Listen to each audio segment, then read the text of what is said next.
তিন থেকে 4 মাস পর পর আমাদের পাগলা মসজিদ ও ইসলামিক কমপ্লেক্স হারোয়া কিশোরগঞ্জে 13টি স্থায়ী সিন্ধুক এবং 3টি অস্থায়ী ট্রাঙ্ক রয়েছে। মোট 13টি। এই 13টি সিন্ধুক এবং ট্রাঙ্ক খোলা হয়। সর্বশেষ আমরা এটি খুলেছিলাম 30 আগস্ট 2025 তারিখে। এবার 3 মাস 27 দিন পরে আমরা খুলতে যাচ্ছি। আপনারা জানেন এই খোলাটা নির্ভর করে সিন্ধুকগুলো আসলে কি পরিমাণ টাকা সঞ্চয় হয়েছে সিন্ধুক ভরার উপরে।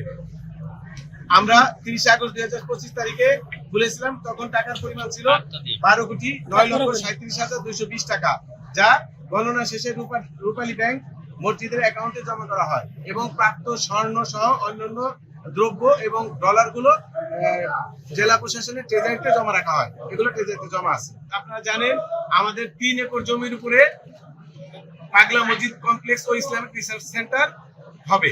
এটা আমরা সিদ্ধান্ত নিয়েছি। তো এখানে 3 একর জমির উপরে হবে এবং এটার নকশা প্রণয়নের কাজ দেওয়া হয়েছে বুয়েট কর্তৃপক্ষকে দেওয়া হয়েছিল। তারা পছন্দ করে দিয়েছেন রুয়েটকে। তো তারা কাজ করছেন এবং তারা আমাদের সাথে প্রতিনিয়ত যোগাযোগ করছেন।